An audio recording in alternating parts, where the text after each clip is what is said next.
Good morning. Good morning. Good morning. Good morning. Good morning. Good morning, Mr. Turkey.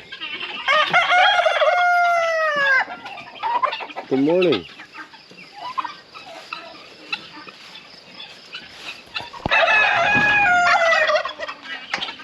Good morning.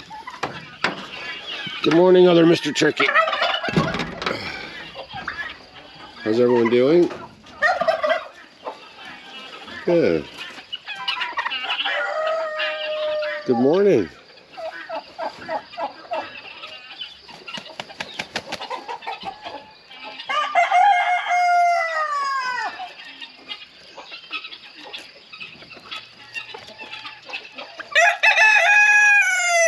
Good morning.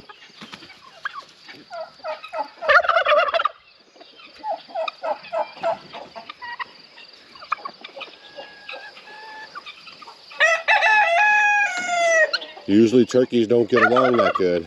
Two good turkey buddies right here. And then I got a good hen. So we got a good breeding pair of the turkeys here.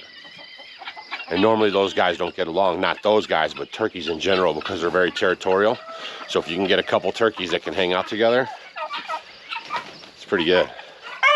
But what we're going to talk about today is how everything went from bad to worse.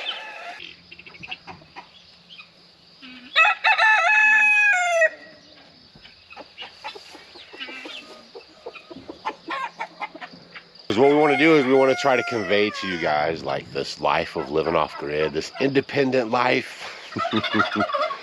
The life where there's, you know, you don't get to hit a bunch of switches and everything just works perfect every time with very minimal disruptions. You know, sometimes you have a hiccup. So that's what we're going to talk about today. We live off grid. We live 100% off of rainwater, right? 100%. So we don't have any well. We don't have any other source of water. 100% off rainwater. We live in Missouri. So we get about 40 inches plus of rain every single year, right? So this is a great place to live off of rainwater. So if you guys are thinking about setting up your off-grid place or, you know, being sustainable on the homestead, because as you can see, like every building that we have on our homestead is sustainable, collects its own water, and then we use that water to manage the animals. For Stacy and myself, we use it for cooking and showering and drinking, and 100% rainwater. This tank right here is an overflow tank, okay? See the little spigot coming out of the wall there? I have two 1,500 gallon tanks inside, and that's 3,000 gallons. And when those tanks fill up, that water comes out here. This is my overflow tank. And we use this, you know, for the chickens mostly. And as you can see, I'm running into a little bit of a problem with the water situation, right? We started off we started off just fine. We get a lot of rain in the springtime, and it was really rainy up and even until the summertime. And tanks were full, doing real good. Oh, here, I've got to go back over this way so I can tell you the story proper. So the other day, oh, here, let's just start the whole story off proper. See, look, there's the sun coming up. Okay, I'm going to start the very beginning of the story.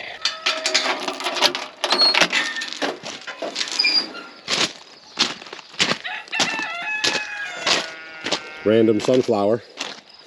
This is where we're going to start the story at. This is our tank that we collect rainwater. See, rainwater gets collected off of this roof. It goes into this tank. This is a 500 gallon tank that I installed here in the garden.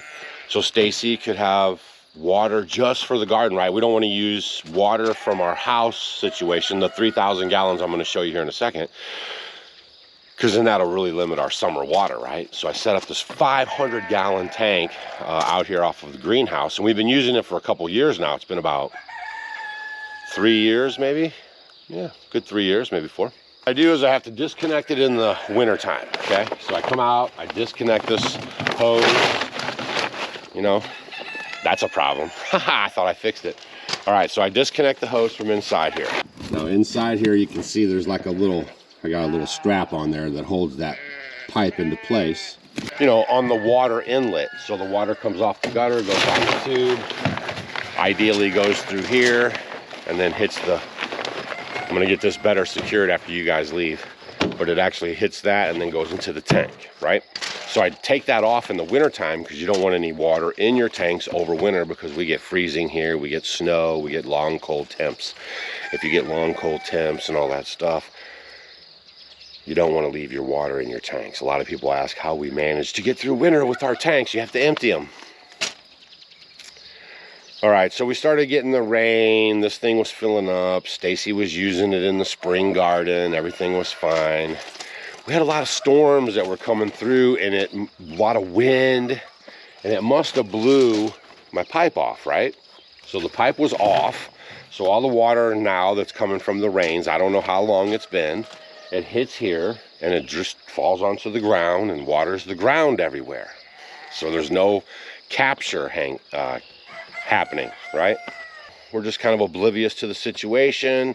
And then Stacy comes in and says, I think that tank's out of water, right? I'm like, out of water? How can it be out of water? Man, it's 500 gallons. That lasts us all pretty much the whole season. And then you get your, you know, a little bit of rain to refill it back up, right?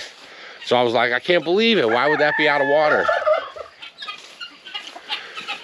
Oh my goodness. So I went over to the tank that I just showed you and I did my investigations, and then that's when I noticed that that pipe had slid off the opening, and now I don't have any water inside my garden tank. That's a problem.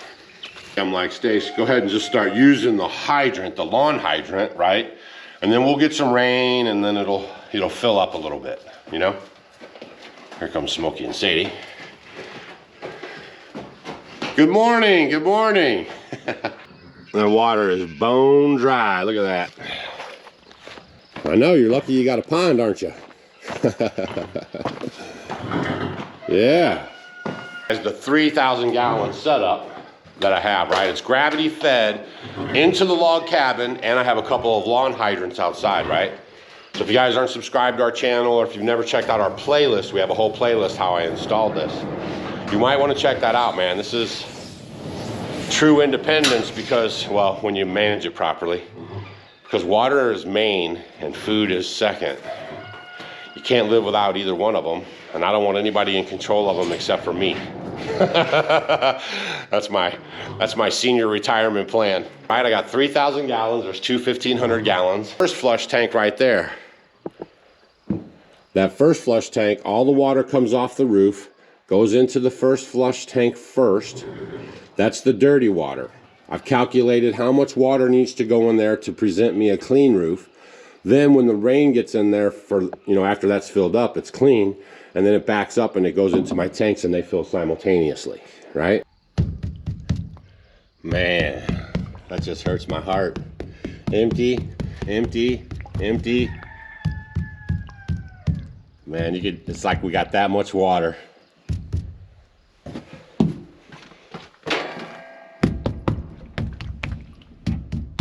Yep, it's like right here. That's all we got. I piped all that into the ground, back to the cabin. And that's how we run our water here. So one of the sayings we have is we have no pump, no power, no problem. But this is a problem, trust me. Oh my goodness. All right, so that's the 3,000 gallon tanks, okay? And I'm gonna wrap up my story here and tell you guys what happened. So what happened was the other night I came home and Stacy wasn't here, and I looked over at the garden area, right? And I saw the fence was wide open, right? This gate right here. And we don't leave the gate open because the chickens can get in there, and chickens are super destructive on the garden. Now the guineas, not so much, they don't really mess with the garden, but the chickens, they'll get in there and wreak havoc on your garden. So I thought to myself, oh my goodness, the gate's open on the garden, you know. So what happened was Stacy had this, you know, appointment at 8 o'clock in the morning with her friends, right? She was going to go somewhere with a couple of her friends. And so, you know, she gets up, she was doing her choring, getting ready to go. And she had to water a few things in the morning. But here, let me show you what's going on. I come by, I see this gate was wide open right here. So I'm like, yeah, okay. It's like, oh, the gate's open. I'm like, oh my gosh, why is the gate open? And when I come in, Stacy got a new hose. Remember I told you she was using the pitchers again and all this business? So she says, I'm gonna go get a hose, and she went and got a hose, right? Dang it. See that down here on the floor is where she had her pitcher, and the pitcher was guggling water out of it. And I thought to myself, that's pretty weird. Like, why is it guggling water? And then when I looked up at the pitcher, I saw that this pump was halfway up. Halfway up, guys. Stacy ran out of the house in a hurry and thought she had closed this, but she'd only went down to the resistance, right, which was halfway, and then left.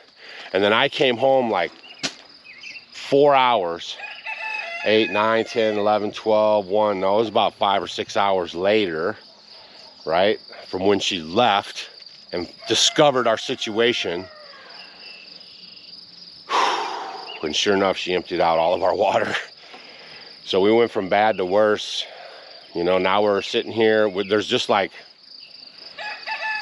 we might have a couple of 100 gallons, maybe, the little bit at the bottom of those tanks. And I don't know when our next rain is, so we are gonna be super conserving water right now. And then we might even go back to old school, like when we first got here. If you guys have been following our channel for a while, we actually were hauling water in 1 gallon jugs and in 5 gallon buckets. And we did that for quite a while until I got the water situation figured out. Whew, man. So I was telling a friend of mine of the story, and I said, you know, Stacy didn't like hauling that water with her pitcher here a little bit a couple days ago. She's really not gonna like it now. Look how dry it got, guys. This is the ground right here. We went from rain to severe drought. That's what I got for you guys today, story time.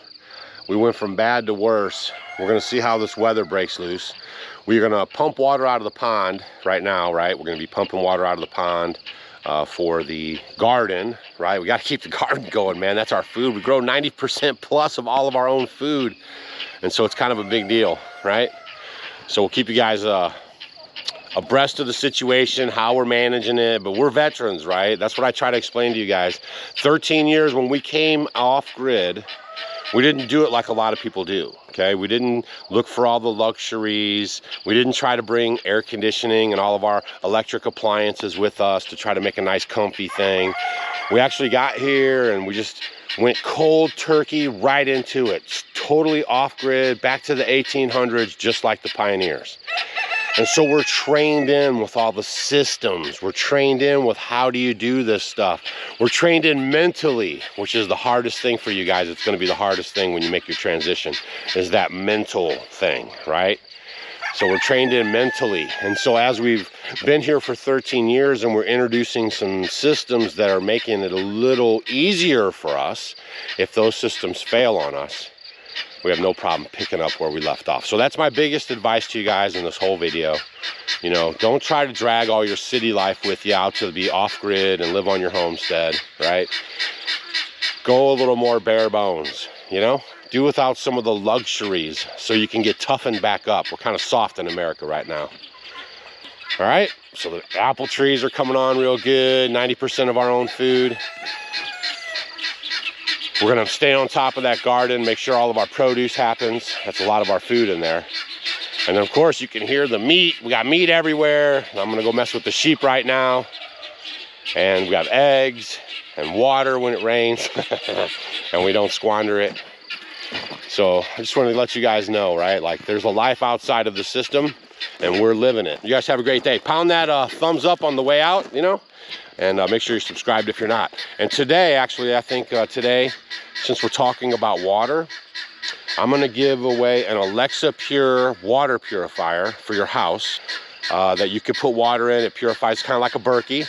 And I'm gonna send that out to somebody that's watching the show right now that leaves a comment. And I'm gonna do it. The comments have to be within the first 24 hours of the video. I'm gonna give you guys 24 hours in the video. And then I'm gonna pick somebody. I'm gonna send out one Azure water filter setup so you guys can filter water at your house. And even if you guys don't live off grid, if you live on grid, you want to filter your water. Okay, they put chloride and fluoride and all these chemicals in there, and all that stuff's designed to dumb you down, right? And I hate to tell you guys, but it's almost working. Ha! So make sure you leave a comment down below, because you have to leave a comment to be in the register, right? It has to be on the video within the first 24 hours that the video comes out, right? So I want you guys, as soon as the video comes out, you have to attack them. And then I'm gonna pick a winner by tomorrow morning, and then I'll let you know who won. Make sure you're registered. You can't only leave a comment, but you have to be registered at offgridwithdougandstacy.com, and then a box will pop up. If you've already registered for our Always Be Prepared giveaway, then you're registered, and I'll pick your name off of there if I see your comment down below, right? It's not that hard. You have to comment down below. You have to be registered at offgridwithdougandstacy.com on the master list, and it has to be done by the time you leave your comment. So if I check your comment and you hadn't registered for the giveaway, right, I'm gonna pick somebody else. That's just the way the rules are, so it's fair for everybody. You guys have a great day. We'll see you on the next video, and be careful with your water out there.